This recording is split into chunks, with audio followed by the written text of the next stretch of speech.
आखिर कौन सी है ब्रह्मांड की वह 5 सबसे शक्तिशाली मणियां जो अगर आज के मनुष्य को मिल जाए तो वह महाशक्तिशाली बन जाए। आपने अक्सर मणियों के बारे में सुना होगा या फिर फिल्मों में देखा होगा। मणि एक ऐसी चीज होती है कि वह अगर किसी को मिल गया तो वह महाशक्तिशाली हो जाता है और वह जो करना चाहे वह कर सकता है। मणि अपने आप में ही महाशक्तिशाली होती है, तो ऐसे में यह जानना काफी दिलचस्प होगा कि आखिर कौन से है ब्रह्मांड के वह सबसे शक्तिशाली मणियां और कौन से देवता के पास कौन सी मणि थी। आखिर क्या है इन मणियों का रहस्य और क्या यह मणियां आज की युग में भी मौजूद है, और अगर मौजूद है तो कहां है ब्रह्मांड की वह 5 सबसे शक्तिशाली मणियां। जानेंगे आज के इस वीडियो में सब कुछ, लेकिन वीडियो में आगे बढ़ने से पहले वीडियो को लाइक जरूर करें, साथ ही कमेंट में जय श्री कृष्णा अवश्य लिखें। नंबर 1 पर है कौस्तुभ मणि। दोस्तों, कौस्तुभ मणि को भगवान विष्णु धारण करते हैं। दरअसल जब समुद्र मंथन हुआ था तो उस समय 14 रत्नों में से यह चमत्कारिक मणि भी प्राप्त हुई थी, जिसे भगवान विष्णु ने स्वयं अपने पास रख लिया था। उसके बाद उनके ही नर अवतार श्री कृष्ण ने इस कौस्तुभ मणि को धारण किया था।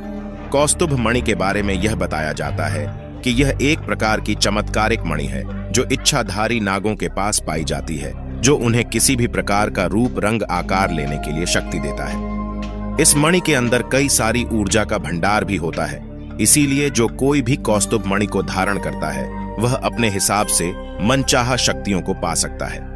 इसीलिए कौस्तुभ मणि बेहद ही शक्तिशाली मणियों में से एक है। कौस्तुभ मणि के बारे में ऐसा कहा जाता है कि जब द्वापर युग के अंत में भगवान श्री कृष्ण ने अपना देह त्यागा और द्वारिका समुद्र में विलुप्त हो गई, तब वह खास मणि भी समुद्र तल के गहराइयों में द्वारिका नगरी के साथ समा गई। तो ऐसा भी हो सकता है कि द्वारिका नगरी जो समुद्र के अंदर समाहित है, शायद वही किसी अतल गहराइयों में आज भी वह कौस्तुभ मणि पड़ी हो। नंबर 2 पर है पारस पत्थर। दोस्तों, पारस पत्थर का जिक्र बहुत सी पौराणिक कथाओं में किया जाता है और कई लोगों का यह दावा है कि उन्होंने पारस पत्थर को साक्षात देखा है। आपको बता दें कि मध्य प्रदेश के भोपाल जिले से करीब 50 किलोमीटर की दूरी पर रायसेन का किला है। कहा जाता है कि रायसेन के राजा के पास पारस पत्थर था, एक ऐसा पत्थर जिसके टच से कोई भी लोहे की वस्तु सोने में बदल जाती थी। पत्थर की वजह से किले पर काफी आक्रमण होते थे। जब राजा को लगा कि अब वह इस बार युद्ध हार जाएगा और पारस पत्थर की रक्षा नहीं कर पाएगा, तब उसने पारस पत्थर को किले के तालाब में फेंक दिया।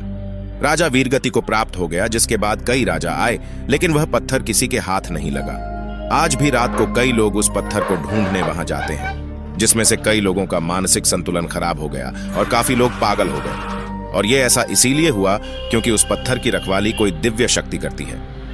काफी लोग तंत्र मंत्र और काला जादू की सहायता लेते हैं और महल में आज भी खुदाई करते हैं। रायसेन के किले के तालाब में आज भी कुछ जगहों पर सोना मिलता है, लेकिन पत्थर आज तक किसी के हाथ में नहीं आया। नंबर 3 पर है नागमणि। दोस्तों, नागमणि एक ऐसी चमत्कारिक मणि है जिसे शेषनाग धारण करते हैं और कई पौराणिक कथाओं के मुताबिक यह बताया गया है कि इस दुनिया में नागमणि सिर्फ और सिर्फ नागों के पास ही पाई जाती है। नागमणि के बारे में ऐसा कहा जाता है कि यह मणि जिस किसी के पास भी होती है उसकी किस्मत फर्श से अर्श तक पहुंच जाती है।